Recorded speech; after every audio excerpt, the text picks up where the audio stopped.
Hello, আসসালামু আলাইকুম। নতুন একটি ব্লগে আপনাদের স্বাগত জানাই। কেমন আছেন সবাই? আশা করি আল্লাহর রহমতে অনেক ভালো আছেন। আমরাও আল্লাহর রহমতে ভালো আছি। সকালে মেয়ে ব্রাশ করে খাওয়া দাওয়া শেষে মাদ্রাসায় চলে গেছে। তারপরে আমি ওদেরকে বিদায় করে দিয়ে দুপুরে রান্না করব। বাজারে গিয়েছিলাম, একা হাতে আসলে অনেক কষ্ট হয়ে যায়। এই কারণে আমার খালা শাশুড়ি ওনাকে ডাক দিয়েছি, বললাম যে এসে আমাকে একটু হেল্প করো। তো খালা এসে আমাকে সবজিগুলো কেটে দিচ্ছে। এই যে আমি বাজার থেকে এগুলো নিয়ে আসছি।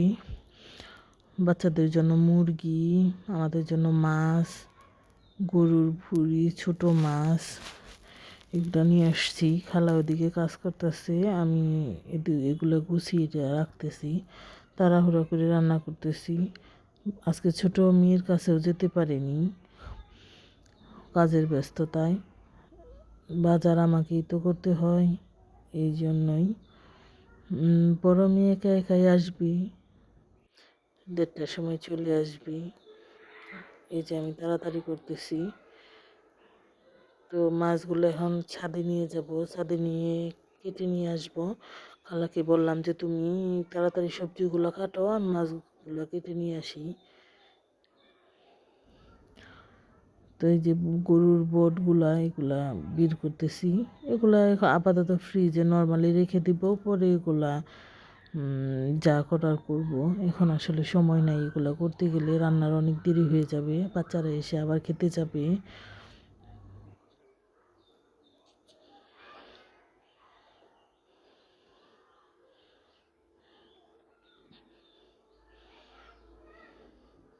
তো সব কাজ শেষ টেস করে আমি এখন রান্না শুরু করে দিয়েছি। আগে ছোট মাছটা রান্না করব, বেগুন, সিম, আলু দিয়ে। ছোট মাছ রান্না শেষে পরে বাচ্চাদের জন্য মুরগিটা রান্না করবো। আজকে আর বেশি কিছু রান্না করব না, কারণ আজকে বাজার করতে গিয়ে অনেক দেরি হয়ে গেছে। এই যে মশলাটা কষিয়ে সবজি দিয়ে ফেলেছি, তারপরে ছোট মাছটা দিয়ে দিব।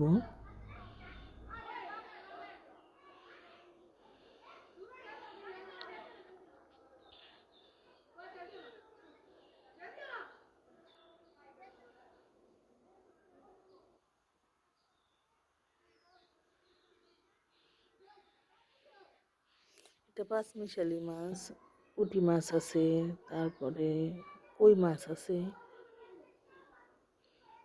ছোট মাছ রান্না শেষে মুরগির মাংসটা রান্না করে ফেললাম। এটা আর আপনাদের দেখালাম না, কারণ আজকে সময় নেই।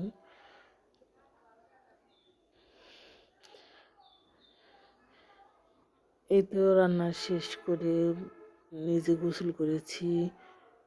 বাচ্চারা এসে গোসল করে এই যে দুপুরে খেতে বসেছে, ওদেরকে খাবার বেড়ে দিচ্ছি আমি।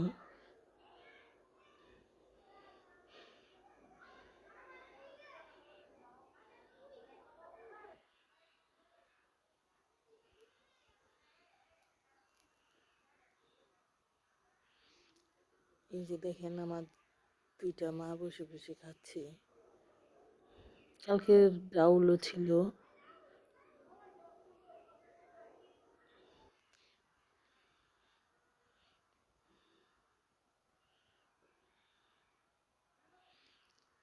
তো খাওয়া দাওয়া শেষ করে বিকেলবেলা একটু বের হয়েছিলাম।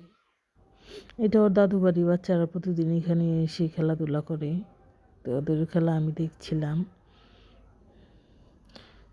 আজকে এ পর্যন্তই। আল্লাহ হাফেজ, আসসালামু আলাইকুম।